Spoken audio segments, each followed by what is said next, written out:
It's the start of your shooting day, okay? And the call is 7 a.m., right? At 7 a.m., you as a first AD will be on the set. Your job, right, is to be on the set at 7 a.m. ready to go to work, not at 5 after, but at 7. It's also the job of every department head that's involved in the shot that they be there as well. Not the boom man, but the sound mixer. Not the best boy, but the key grip, right? To watch the rehearsal. The actors in that scene, it's your job to get them. The stand-ins, right? It's also their job to be there. It's not their job to be at the craft service having breakfast. Get the boom man to get you breakfast. You're here, focused, we're ready to roll. If you aren't ready to roll, director too, he's got to be there. And if you're all not there, right, we're in. Hit scene number 27. You turn to the director, it's his set.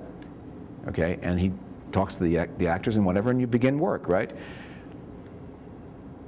When I got to Holland, right, remember when I replaced the producer? The AD was he's a very good AD. And I don't know what was going on, but it wasn't happening at 7.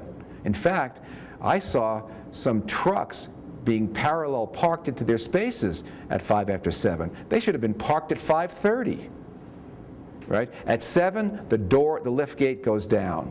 At 7, not a minute after. The door is open and you go to work. That's the discipline. If you lose 2 minutes, right, times every day, times the 50 days, you've lost a lot of time, okay? Has someone got a calculator? Let's take, okay, it's a 12-hour day, and it's $125,000. So divide 12 hours, divide 12 into 125,000. 10,416. 10,000 what? 416. Okay, so that's $10,400. Now divide it by 60. That 10,000. 173. So it's $173 a minute, right? Divided by 60 again. 2.89. 2.89. All right, so roughly $3. Yeah. All right, $3 a second. Okay? Now, the UPM, remember I said, is about money, right? Basically, that's his job, right? Hopefully you'll be more than that. As I told you, it's a chance to contribute, not to alienate, right? The AD is about time, but in reality, the AD is also about money, because time translates to money. So you see what will happen over the course of, so if you lose oh, by the way, you don't lose 5 minutes a day, right? 5 minutes, you lose 5 minutes a day for the first week, then it becomes 9 minutes a day, right? And then it becomes 12 the third week. It gets worse.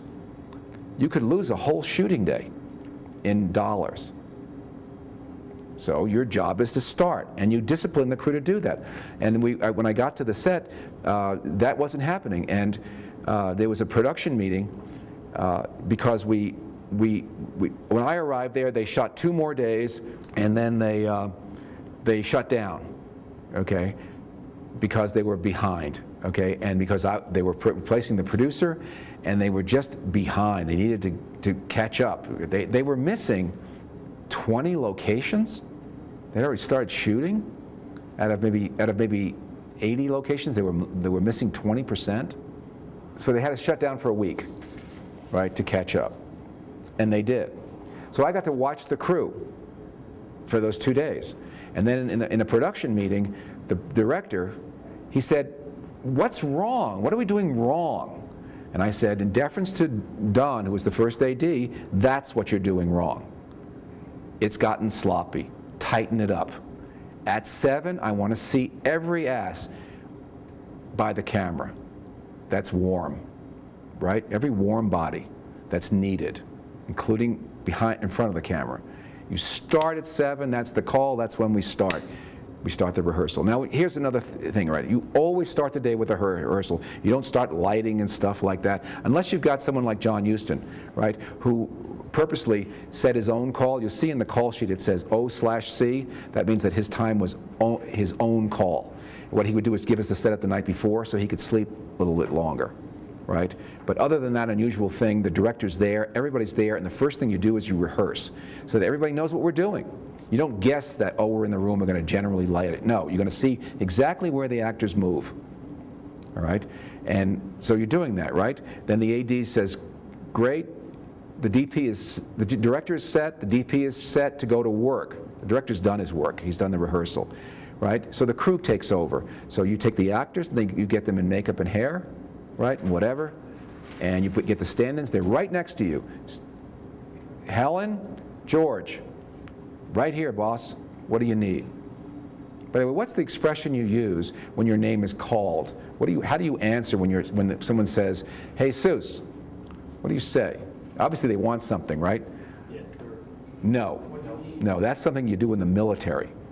What do you need? Did I tell you that one? Yeah. What do you need? That's the attitude. What do you need? It doesn't matter who you are. And that's what you want to, is the kind of energy you want to create as the first AD, because you are the den mother. You're the daddy, you know? Whatever that person needs. What do you need? Okay? So that's the drill as far as assistant directing goes. Okay, to get your day started, and then it's amazing how it, because, and also, by the way, when you lose that 5 minutes, that actually, in the course of the day, becomes not just 5. It gets looser. You never catch up, and you actually lose ground. The ground I'm talking about is time. So you lose more time than 5 minutes in the course of a day. And that's what was wrong with that movie, and that's what I said, and I had to say it, and he didn't like it, the first AD. Who would if you're a first AD?